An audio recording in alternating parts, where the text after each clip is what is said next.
Good evening my dear student, welcome to step study centre व UPSC thinker पर। I hope कि आप सभी ने अपनी पढ़ाई, परिवार और सेहत का ध्यान बहुत ही अच्छी तरीके से रखा होगा और आप लोगों ने पहली क्लास को भी अटेंड किया होगा। उसके बाद ही आप दूसरी क्लास अटेंड कीजिएगा, नहीं तो बहुत सारे टॉपिक ऐसे होते हैं जो छूट जाए आपके, फिर कहेंगे सर पेपर में नहीं आया है। तो हम आपको बता दें, हम आपको आर्ट एंड कल्चर जो नितिन सिंघानिया जी की जो बुक है उसको हम कंप्लीट आपको डिस्कस एवं एनालिसिस करा रहे हैं, प्लस आपको नोट्स भी अवेलेबल करा रहे हैं। साथ ही साथ आपको इस चैनल पर कंप्लीट फ्री यूपीएससी की जितनी भी क्लासें होती हैं, जितने भी सब्जेक्ट होते हैं, उनका कंप्लीट सिलेबस यहाँ पे कराया जा रहा है। तो प्लीज़ चैनल को सब्सक्राइब कीजिए, बेल आइकन को प्रेस कीजिए और एक उस मित्र के पास शेयर कर दीजिए। जल्दी से हमारे 1500 सब्सक्राइब कंप्लीट करा दीजिए। बहुत जल्दी आप लोगों ने हमें इतने अच्छे मुकाम तक पहुँचा दिया है, तो उसमें मुझे बहुत खुशी हुई है। तो आप लोग जल्दी से चैनल को सब्सक्राइब कीजिए, बेल आइकन को प्रेस कीजिए, वीडियो को लाइक कीजिए। तो चलिए करते हैं फिर क्लास को स्टार्ट, जो आप लोगों को कल तक हमने पढ़ाया था उसके बाद से। तो हम बात करने वाले थे आप सभी के लिए हड़प्पाई सभ्यता की मूर्तियों के बारे में। तो हड़प्पाई सभ्यता की मूर्तियां 3D एनिमेशन यानी कि 3 आयामी आपको देखने को मिलेंगी। तो ये बात आपको याद रखना है, पूछा भी जा सकता है कैसी थी। तो 3 आयामी यानी 3D एनिमेशन वाली आपको देखने को मिलेंगी। और सबसे अधिक मोहरे कांस्य मूर्तियां मृदभांड भी यहाँ से प्राप्त हुए हैं, यानी कि मोहरे में सिक्के टाइप में प्राप्त हुए हैं, कांस्य की मूर्ति प्राप्त हुई है और मृदभांड भी यहाँ से प्राप्त हुए हैं। पुरातत्वविदों को सभी उत्खनन स्थलों में अलग अलग आकार की मोहरें प्राप्त हुई हैं। अधिकांश मोहरें वर्गाकार हैं, त्रिकोणीय हैं, कहीं आयताकार हैं, वृत्ताकार मोहरें भी उपयोग के साक्ष्य मिले हुए हैं। यानी कि वर्गाकार, त्रिकोणीय, आयताकार, वृत्ताकार सभी प्रकार की मोहरें वहाँ पे देखने को मिली हुई हैं। और मोहरें बनाने के लिए नदी तल पर पाए जाने वाले मुलायम पत्थर स्टेटाइट का सर्वाधिक उपयोग किया जाता है, ये बात यहाँ पे कही गई है।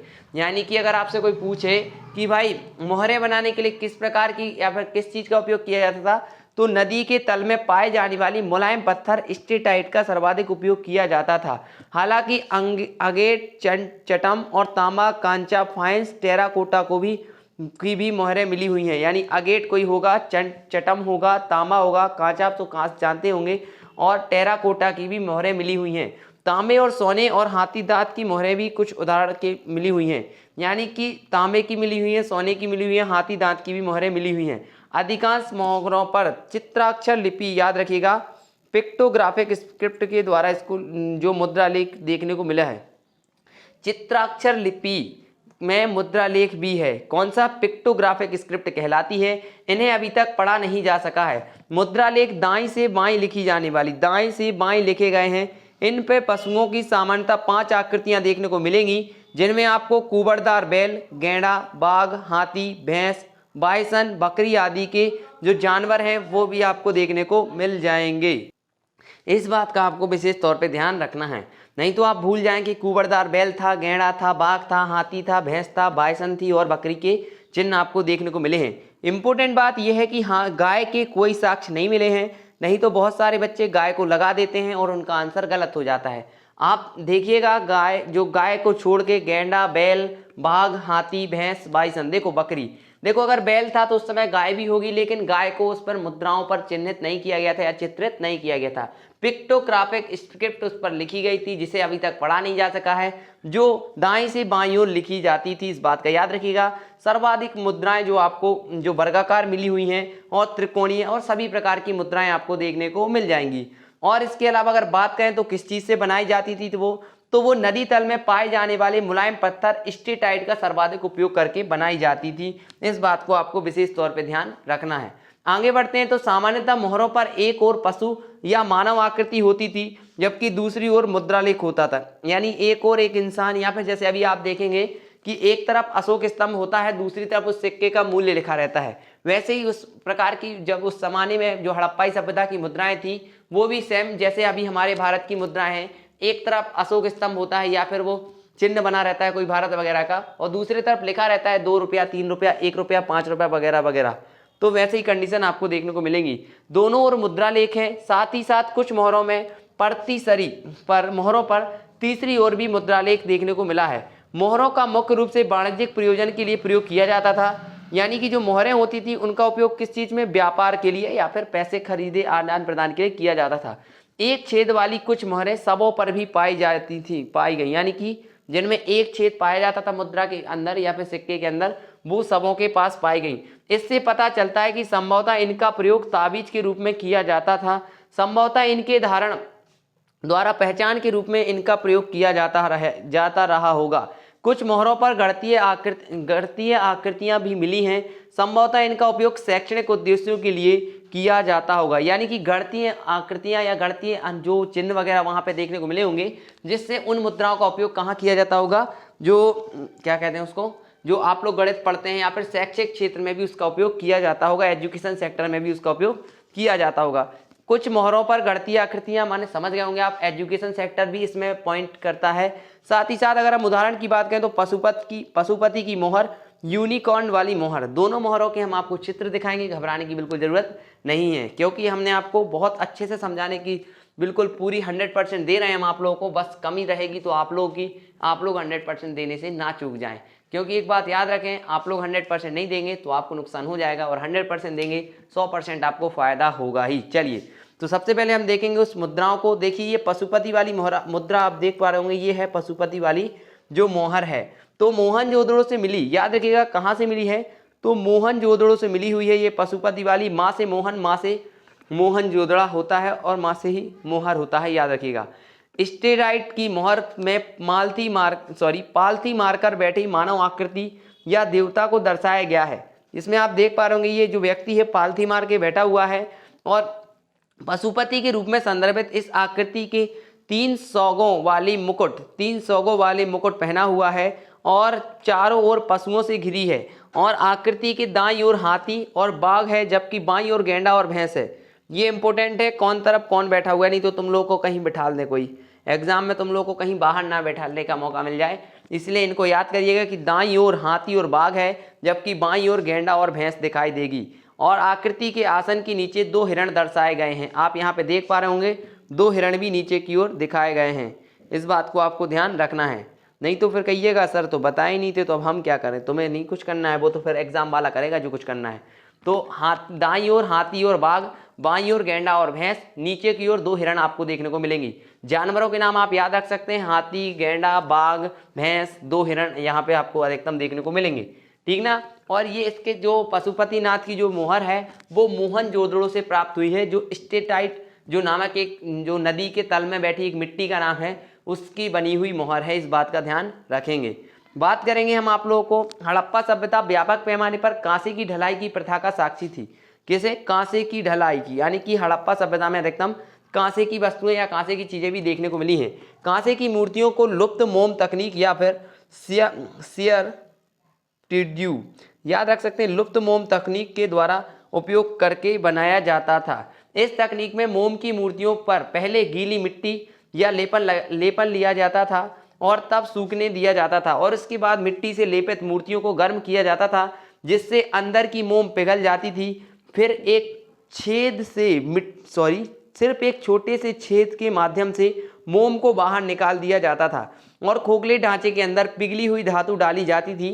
यानी कि अभी जैसे हम बात करें प्लास्टर ऑफ पेरिस, सीधी बात, एक सांचा होता था, इसमें कहा जाता है लुप्त मोम तकनीक, यानी कि पहले एक मोम की वो बनाई, एक मूर्ति बनाई, उसमें मिट्टी भी लगा दी, फिर बाद में जब उसको गर्म कर लिया, फिर उसको मोम को बाहर निकाल दिया, फिर उसके माध्यम से एक सिरिंज वगैरह या कोई एक ऐसी नली होती होगी जो उसके अंदर उस धातु को या फिर धातु के लिक्विड को अंदर डालती होगी, फिर धातु सूख जाती होगी, फिर उस मिट्टी को हटा लिया जाता होगा और फिर मोम की आकृति होती है, वैसे ही धातु की आकृति बन जाती होगी। आज भी इस तकनीक का उपयोग कई देश के कई भागों में उदाहरण है। उदाहरण की बात करें तो मोहनजोदड़ो की कांसे की मूर्ति, कालीबंगा का कांसे का बैल। याद रखिएगा कहां से क्या मिला है, मोहनजोदड़ो से कांसे की नर्तकी की मूर्ति मिली हुई है, कालीबंगा से बैल मिला हुआ है कांसे का, ठीक ना। 2 मिनट, कालीबंगा से कांसे का बैल मिला हुआ है। थोड़ा सा प्रॉब्लम, कोई प्रॉब्लम नहीं मित्रों, चल जाएगा।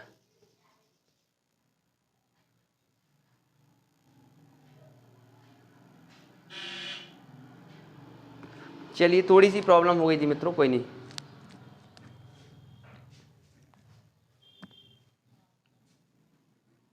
तो ये बात आपको हमेशा याद रखनी है, लुप्त मोम तकनीक या फिर श्योर पर्ड्यू का उपयोग किया जाता था। वही same condition plaster of Paris जैसी कंडीशन आपको देखने को मिलेगी। सांचे में प्लास्टर ऑफ पेरिस के ढाल दिया, गणेश जी बना दिए, आप कह रहे हैं प्लास्टर ऑफ पेरिस के गणेश जी का उपयोग ना करें, ठीक। और याद रखिएगा कालीबंगा से क्या प्राप्त हुआ था हमें, बैल की मूर्ति, और मोहनजोदड़ो से क्या प्राप्त हुआ, नर्तकी, जो कांसे की नर्तकी की मूर्ति। कमेंट करके जरूर बताया कीजिए जो भी क्वेश्चन आपसे पूछे जाते हैं। कांस्य मूर्तियों की बात करें तो हड़प्पा सभ्यता व्यापक पैमाने कांसे की ढलाई की प्रथा की साक्षी थी। कांसे की मूर्तियों को लुप्त मोम तकनीक, ये डबल हो रहा है मेरे ख्याल से यार, नहीं वही सही है, वही वो अभी हड़प्पाई सभ्यता की मूर्तियां बता रहा था मैं, तो इसके माध्यम से इसका उपयोग किया जाता था, वही सेम कंडीशन है, कुछ नहीं है, डबल हो गया मेरे ख्याल से, तो आप लोग याद कर सकते हैं। ठीक, इसके बाद नर्तकी की मूर्ति विश्व की सबसे पुरानी कांसे की मूर्ति है, याद रखिएगा, जो आपको मोहनजोदड़ो से प्राप्त हुई है। कहाँ से प्राप्त हुई है मूर्ति? आप सभी को, यानी आपको मतलब देखने को तो मिल ही रही है, ये मोहनजोदड़ो से प्राप्त हुई है। मोहनजोदड़ो में मिली 4 इंच की इस मूर्ति में आभूषण पहने एक नग्न महिला को दर्शाया गया है और इसमें बाएं हाथ में चूड़ियां, दाहिने हाथ पर कंगन और ताबीज सम्मिलित हैं। यह अपने कूल्हे पर दाहिने हाथ में रखे त्रिभंग नृत्य, याद रखिएगा ये मुद्रा का नाम पूछा जा चुका है, कौन सी मुद्रा में खड़ी थी? तो त्रिभंग मुद्रा में खड़ी थी। कौन सी मुद्रा में? त्रिभंग मुद्रा में आपको देखने को मिल जाएगी, इस बात का ध्यान रखेंगे। इसके अलावा अगर हम बात करें त्रिभंग के बाद कि भाई कहाँ मिली थी, तो ये आपको मोहनजोदड़ो में मिली। कितने इंच की थी? 4 इंच की थी। किस चीज की थी? तांबे की थी। सबसे पुरानी मूर्ति है, कहाँ मिली? मोहनजोदड़ो में। कौन सी मुद्रा में खड़ी थी? तो त्रिभंग मुद्रा में खड़ी हुई थी। नग्न महिला को दर्शाया गया है, आभूषण पहने हुई थी, बाएं हाथ में चूड़ियां और दाहिने हाथ में कंगन और ताबीज भी इसमें सम्मिलित है। त्रिभंग मुद्रा, याद रखिएगा, त्रिभंग नृत्य मुद्रा में खड़ी हुई थी। आप भी खड़े होकर देख लीजिएगा तो याद रखिएगा, ऐसे अगर हम खड़े होते हैं तो ये त्रिभंग मुद्रा कहलाती है। इसके बाद टेराकोटा। टेराकोटा मीन्स होता है कोई भी आपका घर बना हुआ है, आपके दीवार बना हुआ है, आप जिसमें खाना खा रहे हैं, उसमें कोई चित्र उकेर देना, वही टेराकोटा कहलाता है। तो टेराकोटा मूर्तियां बनाने के लिए पकी हुई मिट्टी का उपयोग को संदर्भित करता है। कांसे की मूर्तियों का तुलना में टेराकोटा की मूर्तियों की संख्या में कम है, यानी कि कांसे की मूर्तियां देखो वो तो वैसे खतने वाली, खराब होने वाली नहीं है, लेकिन जो टेराकोटा वो तो मिट्टी से बनती थी तो वो तो खराब होंगी, तो उनकी संख्या कम है। टेराकोटा की तुलना में जो अगर हम बात करें तो जो कांसे की मूर्तियां वो अधिक हैं और आकार के और रूप में भी भद्दी हैं। इन्हें पिंचिंग विधि, याद रखिएगा, इन्हें पिंचिंग विधि का उपयोग करके बनाया गया था और अधिकांशतः गुजरात और कालीबंगा के स्थलों में ये मिले हुए हैं या मिली हैं। सामान्यतः टेराकोटा के खिलौना, पशुओं की मूर्तियां, लघु गाड़ियां, पहिया आदि बनाने के लिए प्रयोग किया जाता था। उदाहरणता की बात करें तो मातृ देवी सांग वाले देवता का मुखौटा, मातृ देवी सांग वाले देवता का मुखौटा। अभी हम आपको इमेज भी दिखाएंगे, घबराने की जरूरत बिल्कुल नहीं है। यानी कि आप लोगों ने देखा होगा छोटे छोटे बच्चे जो अभी घड़िया गुल्ला जानते हैं ना, सीधी बात, घड़िया गुल्ला अगर जानते हो तो समझ गए होगे मेरी बात को, क्या कह रहा हूँ मैं। अभी सकरात आती है ना, तब घड़िया गुल्ला देखिएगा, आप लोग सर्च करिएगा गूगल पर घड़िया गुल्ला क्या होते हैं, तो आप ऑटोमेटिक समझ जाएंगे घड़िया गुल्ला जैसा ही होता है टेराकोटा। ये देखिए, ये मूर्ति है वो, जिसमें आप देख पा रहे हैं उसके सिर पर बनाया गया एक थोड़ा क्या कह सकते हैं उसको, मुखौटा टाइप में है। देखिए, मातृ देवी की मूर्तियां अनेक सैंधव स्थलों से मिली हुई हैं। यह उन्नत वक्ष स्थल पर लटके हुए कंठहार से सती एक खड़ी महिला की अनगढ़ मूर्ति है। यह धोती कटिवस्त्र करनी पहने हुए है, इसने पंखाकार मुकुट भी पहन रखा हुआ है। इसके अलावा अगर बात करें तो इसने चेहरे के रूपांकनों को भी बहुत भारी ढंग से दिखाया गया है और कुशलता का भाव है, लेकिन ये कोई काम का नहीं है। याद रख सकते हैं आप, केवल ये जो मूर्ति है वो सैंधव स्थलों से मिली हुई है और इसमें एक सती, एक महिला, खड़ी महिला का अनगढ़ मूर्ति देखने को मिलेगी। जो महिला है वो खड़ी हुई है, याद रखिएगा। उसके चेहरे पर एक बहुत बड़ा क्या रखा हुआ है, मुखौटा टाइप में कह दीजिएगा, मुकुट टाइप में पहने हुए। मुखौटा मुंह पर लगाया जाता है, मुकुट सिर पर लगाया जाता है, याद रखिए। देखो ये मुकुट आपको दिखाई दे रहा होगा, याद रखिएगा। मातृ देवी की मूर्ति सैंधव स्थलों से प्राप्त हुई है, पूछा जा सकता है। ये किस चीज़ का एग्जाम्पल हो जाएगा मित्रों? तो ये टेराकोटा का एग्जाम्पल हो जाएगा। घड़िया गुल्ला सीधा सिंपल एग्जाम्पल है टेराकोटा का, तो जाइएगा गूगल पर सर्च करिएगा घड़िया गुल्ला, तो ऑटोमेटिक वो बता देंगे। अब बात करेंगे मृदभांड की। देखिए, आप लोग डिजाइन वगैरह कप वगैरह में डिजाइन देखे होंगे, तो अभी तो आधुनिक चीजें हो गई, लेकिन उस जमाने में कैसे वो डिजाइन करते थे, देखो ये देख पा रहे होंगे, तो उसी को कहा जाता है मृदभांड। तो उत्खनन स्थलों से मिले मृदभांडों को मोटे तौर पर 2 प्रकारों में वर्गीकृत किया जा सकता है। एक तो होता है सादम मृदभांड और दूसरा होता है चित्रित मृदभांड। चित्रित मृदभांडों को लाल व काले मृदभांडों के रूप में भी जाना जाता है क्योंकि इसमें पृष्ठभूमि को रंगने के लिए लाल रंग का प्रयोग किया जाता है। यानी कि चित्रित मृदभांडों को कौन से मृदभांड के नाम से जाना जाता है? याद रखिएगा, इसको काले मृदभांडों के रूप में भी जाना जाता है और चमकदार काले रंग का भी प्रयोग होता है। लाल पृष्ठभूमि पर डिजाइन आकृतियों बनाने के लिए किया जाता था। वृक्ष, पक्षी, पशुओं की आकृतियां ज्यामितीय प्रतिरूप चित्रों के आवर्ती विषय थे। पाए गए अधिकांश मृदभांड चाक पर बनाए गए अति उत्तम मृदभांड हैं। इसके साथ ही कुछ हाथ से भी बने थे रंग बिरंगे मृदभांडों के भी कुछ उदाहरण मिले हैं। हालांकि ये बहुत दुर्लभ हैं। मृदभांडों का उपयोग 3 मुख्य उद्देश्यों के लिए किया जाता था, यानी कि 3 मुख्य उद्देश्य थे। क्या क्या उद्देश्य थे, तो चलिए आज हम समझते हैं उन उद्देश्यों के बारे में। आपको मैं पहले ही बता चुका हूँ, आप लोग घर में कप वगैरह होगा, कटोरा होगा डिजाइन वाले, वो चीनी मिट्टी के आते हैं ना वैसे ही, लेकिन ये तांबे के बनाए जाते थे, अधिकतम याद रखिएगा, या फिर मिट्टी के भी बनाए जाते थे। पहली बात तो सादे मृदभांड का उपयोग मुख्य रूप से अनाज एवं पानी के भंडारण के लिए किया जाता था, जैसे घरेलू प्रयोजनों के लिए किया जाता था। अगर आप पोटू जानते हो, पोटू नहीं जानते बच्चे आपके, जैसे अगर आप गांव से मिलोम करते हैं तो पोटू जरूर जानते होंगे। पोटू क्या होता है, जब कभी भी आपके दादा दादी नाना नानी जंगल जाते थे तो उसके लिए पानी भर के उस पोटू में भर के ले जाते थे, वही कहलाता है पोटू। तो वो भी एक डिजाइन द्वारा बनाया जाता है, डिजाइन टाइप में बना रहता था। अगर आप पूछिएगा, आपको अगर जानकारी हो, नहीं हो तो गूगल पे सर्च कर लीजिएगा। उसके बाद दूसरा था भाई, छोटे पात्रों सामान्यतः आकार में आधे इंच से कम का सजावटी प्रयोग के लिए किया जाता था। ये इन्हें इतने अद्भुत ढंग से तैयार किया जाता था कि ये आज भी प्रभावी लगते हैं। यानी कि इतनी खतरनाक डिजाइन, इतनी अच्छी डिजाइन बनती थी इनकी कि आज भी इनको लेने के लिए लोग बहुत ज़्यादा क्या करते हैं, पैसे बर्बाद करते हैं, लेते हैं। और आप लोग अगर किसी बड़ी फैमिली, बड़े आदमी के घर से बिलोंग करते हैं तो आपके घर में तो ये एक ना एक मृदभांड होगा ही। तीसरी बात, तल में बड़े छेद और बगल में छोटे छेदों वाले कुछ छिद्रित मृदभांड होते थे। संभवतः इनका उपयोग शराब टपकाने के लिए किया जाता था। अगर आपने शराब बनते देखा होगा तो आप जानते होंगे कैसे बनती है शराब, कैसे टप टप टप टप करके एक एक बूंद गिरती है और शराब बनती जाती है। तो जो तीसरे टाइप के थे उनसे शराब बनाने का उपयोग किया था। लेकिन जो आपके घर में है वो ये नहीं है जो यहाँ पे मिले हुए हैं। इनको तो संरक्षित करके रखा गया है संग्रहालयों में, ऐतिहासिक पुरातात्विक जो विभाग है वो रखे हुए हैं। नहीं तो आप सोचें अरे मेरे घर पे भी तो यार ये रखे हुए हैं, ये आपके पास जो है ना वो अभी बन रहे हैं, डिजिटल मेक इन इंडिया के तहत बनाए जा रहे हैं, यानी समझ रहे होंगे मोदी जी के बनाए हुए हैं वो। लेकिन जो वो है ना वो आदि मानव और भी जो सिंधु घाटी सभ्यता के लोग रहे हैं उनके द्वारा बनाया गया टेरिकोटा या फिर मृदभांड आपको देखने को मिल जाएंगे। टेरिकोटा मीन्स कोई भी ईंट वगैरह पे डिजाइन बना दी, आप लोगों के घर में भी बनी होगी कहीं ना कहीं। ईंट तो खैर अब आती ही नहीं है ऐसी, क्योंकि इतना पैसा ही नहीं है लोगों के पास, ईंट तो ले नहीं पा रहे हैं। अब दूसरी बात, मृदभांड की बात करें अगर हम, तो मृदभांड तो मैंने आपको बता ही दिया भाई, डिजाइन वाले कप हो गए, अच्छी नक्काशी वाले कप हो गए, नक्काशी वाले जो भी चीज़ जिनका आप उपयोग कर सकें वही होते हैं मृदभांड, याद रखिएगा। अब बात करेंगे हम आभूषण की। हड़प्पाई लोग आभूषण बनाने के लिए मूल्यवान धातुओं और रत्नों से लेकर हड्डियों और यहाँ तक कि पकी हुई मिट्टी जैसी विविधतापूर्ण सामग्री का उपयोग करते थे, पुरुष और महिलाओं के लिए। यानी कि इंपॉर्टेंट बात याद रखिएगा, वस्तुओं, रत्नों, धातुओं और हड्डियों का भी प्रयोग किया होता था। नहीं तो तुम सोचो हड्डी नहीं करते थे, हड्डी का भी उपयोग करते थे। पुरुष और महिलाएं दोनों ही कंठहार, पट्टिका, बाजूबंद और अंगुलियों जैसे आभूषण पहनते थे। क्या क्या? कंठहार, पट्टिका, बाजूबंद, अंगुलियों में आभूषण पहनते थे। करधनी, झुमके, पायल केवल महिलाएं पहनती थी। करधनी, झुमके, पायल केवल महिलाएं पहनती थी। याद रखिएगा कौन क्या पहनता था, नहीं तो आपको याद नहीं रहे फिर तुम लोग लिखे आओ बाजूबंद केवल लड़कियां पहनती, नहीं, उस समय पुरुष भी पहनते और अभी भी बहुत सारे पुरुष पहनते हैं बड़े बड़े लोगों के यहाँ। कंठहार, गले में पहनना। अंगूठियाँ तो आप लोग जानते होंगे, लड़का लड़की दोनों पहनते हैं। पुट्ठी का आप लोग नहीं जानते हैं तो मत जानिएगा, ठीक ना। इसके बाद आपको ये याद रखना है कि कौन क्या क्या पहनता था। तो करधौनी कमर में पहने जाने वाली एक चांदी या सोने की बनी होती है। झुमके तो कान में जो झुमका लटका रे, सुना होगा गाना। पायल आप लोगों के पाँव में है, पायल बाजी रे, गाना सुने होंगे। अब बात करेंगे हम कॉर्नेलियन, नीलम, क्वार्ज, स्टेटाइट। हड़प्पा सभ्यता से मिले विभिन्न आभूषण आदि से बने हुए मनके काफ़ी लोकप्रिय थे और बड़े पैमाने पर इनका निर्माण किया जाता था। यह बात चन्हूदड़ों और लोथल में मिले कारखानों से स्पष्ट होता है। यानी कि चन्हूदड़ और लोथल जो है किसके क्षेत्र में थे, यानी कि आभूषण निर्माण के क्षेत्र में, या मनके या फिर जो उसके पत्थर वगैरह होते हैं कीमती, उनके लिए महत्वपूर्ण है, वहीं पे मिले हैं इसके कारखाने। कपड़ों के लिए हड़प्पाई सभ्यता के लोग कपास और ऊन का उपयोग करते थे, याद रखना।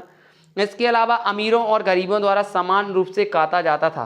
तकुए एवं घिरनी महंगी कांचाप के साथ साथ सस्ती मिट्टी से भी बनाए जाते थे। और साथ ही साथ बाल और दाढ़ी के विभिन्न शैलियों से यह अनुमान लगाया जाता है कि उस समय के लोग फैशन के भी प्रति सजग थे। यानी कि अभी हनी सिंह बन गए, शाहरुख खान बन गए, अजय देवगन बन गए, सभी बन जाते थे। इस प्रकार हम देखते हैं कि हड़प्पा सभ्यता के शिल्पकारों और मूर्तिकारों ने स्थापत्य कला और मूर्तिकला क्षेत्र में काफ़ी प्रगति की थी। यानी कि अब आप देख लीजिए कैसे कह रहे हैं ये कि बहुत अच्छा इन्होंने प्रोग्रेस किया था अगर बात कही जाए तो। और अधिकतम अगर हम बात करें, मैंने इस पर गौर किया पढ़ाते वक्त आप लोगों को, कि इसका सीधा सीधा संबंध हमारे वर्तमान से है। वहाँ उस जमाने में भी हेयर कट अच्छी डिजाइन से कटाते थे, आज के ज़माने में भी हेयर कट डिजाइन से ही होते हैं। उस जमाने में भी लोग बाजूबंद पहनते थे, कमर में करधौनी पहनते थे, पायल पहनते थे, झुमका पहनते थे, गले में मंगलसूत्र पहनते थे। आज के ज़माने में भी वही सेम कंडीशन, अंगूठी पहनते थे। तो ऐसे जो बहुत सारे ऐसे जो टॉपिक हैं वो उस जमाने हड़प्पा सभ्यता और वर्तमान सभ्यता में आपको देखने को मिलेंगे। इंपॉर्टेंट बात आपको याद रखना है कि जो क्या कहते हैं उनको, आभूषण बनाने के कारखाने आपको चनहुदड़ और लोथल में आपको देखने को मिल जाएंगे। भूलिएगा नहीं, भूल जाएंगे, नुकसान आपको है, मेरे को कोई नुकसान नहीं है। चलिए आगे बढ़ते हैं। वैज्ञानिक नगर योजना से लेकर कलात्मक आकृतियों तक के रूप में प्राचीन सभ्यता ने कौशल एवं शिल्पकारिता की विरासत अपने पीछे छोड़ी है। दाढ़ी वाले पुजारी की अर्ध प्रतिमा, शरीर का ऊपर हिस्सा सिंधु घाटी सभ्यता में मिली पाषाण मूर्तियों का सर्वोत्कृष्ट उदाहरण है। पूछा जा सकता है कौन सी मूर्ति, तो पाषाण मूर्ति यानी पत्थर की मूर्ति का सर्वोत्कृष्ट उदाहरण है। यह तिपतिया टेरीफाइल पैटर्न वाली साल में लिपटे एक दाढ़ी वाले व्यक्ति की मूर्ति है। कैसे बच्चे? तिपतिया टेरीफाइल पैटर्न वाली साल में लिपटे एक दाढ़ी वाले व्यक्ति की मूर्ति है। आंखें लंबी हैं और आधी बंद हैं, जैसे कि वह ध्यान मुद्रा में है। क्या? जैसे कि वह ध्यान मुद्रा में है, ये बात यहाँ पे देखने को मिलेगी। मूर्ति भी हम ये आपको दिखाएंगे। इस मूर्ति के दाहिने हाथ पर एक बाजूबंद, सिर पर सादी बुनी हुई पट्टी का पुरुष धड़ की लाल बलुआ पत्थर की मूर्ति जो है पाषाण मूर्ति कला का एक और नमूना है। याद रखिएगा, लाल बलुआ पत्थर की ये मूर्ति आपको देखने को मिलेगी। धड़ की दिशा आगे की ओर है, इसके कंधे अच्छी तरह से पके हुए हैं, पेट निकला हुआ है। संभवतः सिर और भुजाओं को जोड़ने के लिए गर्दन और कंधों में सॉकेट छिद्र किए गए हैं, यानी छेद करके उनको जोड़ा गया है, ये बात इसमें कही गई है। इंपॉर्टेंट बात क्या है? दाढ़ी वाले पुजारी की जो अर्ध प्रतिमा आपको देखने को मिलेगी सिंधु घाटी सभ्यता का एग्जाम्पल हो जाएगा। साल में लिपटे मिले हुए तिपतिया या फिर टेरीफाइल पैटर्न वाली साल में लिपटे एक दाढ़ी वाले व्यक्ति की मूर्ति आपको देखने को मिल जाएगी। भूलिएगा नहीं, कंधे पर अच्छे, कंधे और गले में उसके क्या है, हाथ के लिए और गले के लिए उसमें छेद किए गए थे जिससे उसको जोड़ा जा सके। और भी बहुत सारी चीज़ें हैं, वो आपको इंपॉर्टेंट थोड़ा रख लेना है दिमाग में, क्योंकि अगर आप नहीं रखेंगे दिमाग में तो बहुत नुकसान आपको हो सकता है। चलिए बात करते हैं। तो भाई आप लोग को कोई डाउट है तो कमेंट कीजिएगा, क्योंकि कल हम आपको पढ़ाने वाले हैं इसके आगे से, क्योंकि ये आपका हड़प्पा सभ्यता का जो भी टॉपिक था वो मेरे ख्याल से कंप्लीट हो गया है। अब आपका नेक्स्ट टॉपिक स्टार्ट होगा कल से। तो प्लीज़ वीडियो को लाइक कर दीजिए, चैनल को सब्सक्राइब कर दीजिए, बेल आइकन को प्रेस कीजिए और एक मित्र के पास शेयर कर दो यार भैया, जो यार रियल में पढ़ाई करना चाहते हैं। यार कोई नहीं आपको पढ़ाएगा, इतना अच्छा आपके साथ, हम आपके साथ हैं। वो सुना है ना गाना, हम हैं तो क्या काम है, गाना तो नहीं है मेरे ख्याल से, डायलॉग है, तो उसको याद रखिए। और मिलते हैं फिर हम आपको नेक्स्ट क्लास में, तब तक के लिए जय हिंद। और वीडियो को लाइक जरूर कीजिएगा, चैनल को सब्सक्राइब, बेल आइकन प्रेस और वीडियो को एक मित्र के पास शेयर कर दो यार भाई। चलो नमस्कार, थैंक यू।